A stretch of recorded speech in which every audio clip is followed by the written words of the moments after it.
I've seen a lot of people complaining that they can't sustain maps. They're running out of maps and then have to go back a tier. I have not had that problem. In fact, I've been over sustaining. This is my map pool.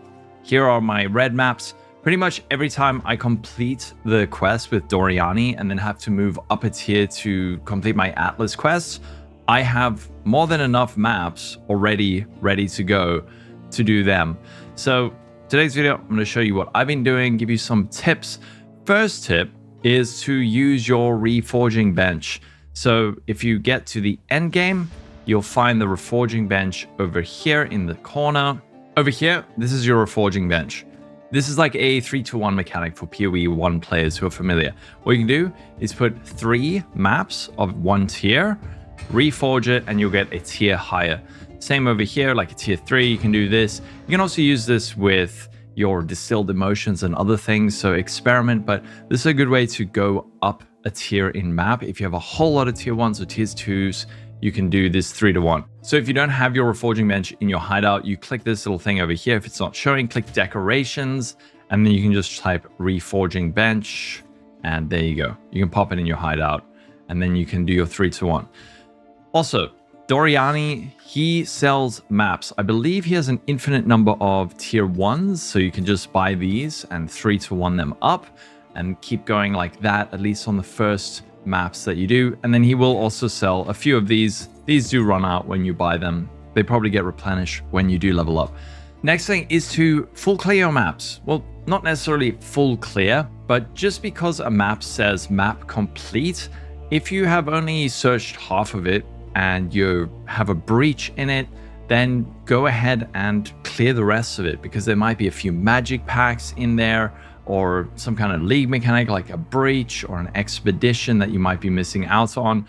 Normally in a map that has a breach, on this side it will say map contains a breach, so you will know that it's in there. So clear your maps, don't just do half of it, kill the rare monsters, jump out, go back, finish it off. You don't have to do a 100% clear, but don't leave, you know, a third of the map behind, because a lot of maps come from that. Next thing is these little guys over here, these towers. So you can clear these towers, and then what you can do is put in these Precursors Tablets. These are kind of like sections for PoE 1 players who are familiar. These will juice a random number of maps in the radius with the mechanic that it lists. So 5 maps in range contain ritual altars. So when I say juicing, that just means adding extra content and difficulty to endgame content to get some kind of reward back. So make sure you're using these. You can also make these magic, so you can do it like that. 20% increased quantity of items found on your map. There's more maps the same right there. Clear this, put it in. And then another one that's really good is this 8 maps in range are irradiated. This is like +1 to monster level. So if you're running a tier 2 map, it would be as though it were a tier 3. So you'll get higher tier map drops in that map and presumably better gear, or at least higher item level gear. So irradiated, super, super good. But there is more to it than just that. Oh, wow, I didn't see this. I've been looking for this for ages. Okay. But what I was going to say is, what you should be looking out for on your Atlas are these stacks of towers.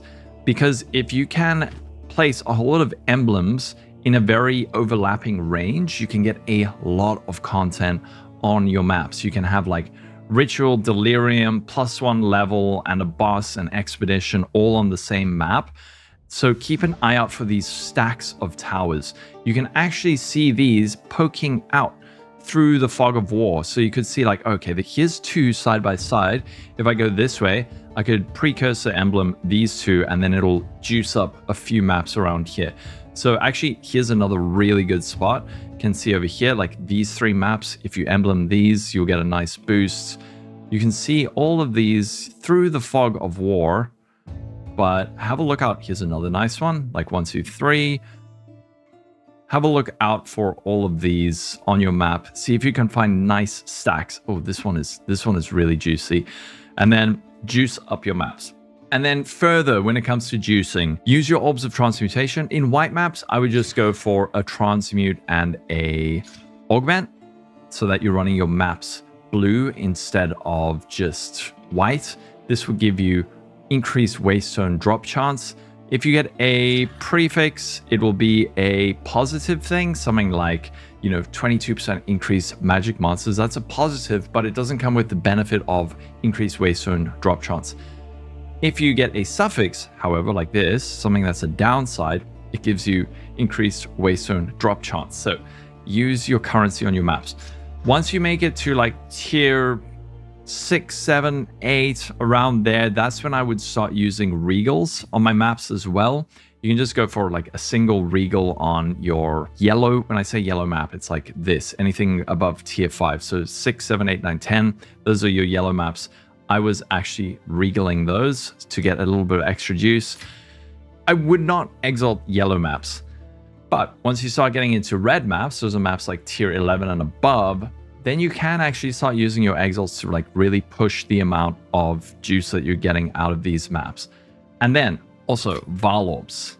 In the really high tier maps, if you hit your maps with a Vaal Orb, you can get additional stuff like this one re-rolled, 315% increased Waystone drop chance. This one, nothing happened. Over here, nothing really happened. This one went down a tier. That sucks, but it's fine. So corrupting maps is another way to get some more implicits on your maps to further juice them. So you can use your Ulks, you can use your Ultorg Regal, but make sure that these are not just white. And then also, if you are struggling a bit, don't feel bad if you have to do a lower tier map just to like build up some character power, get new gear. There's no rush.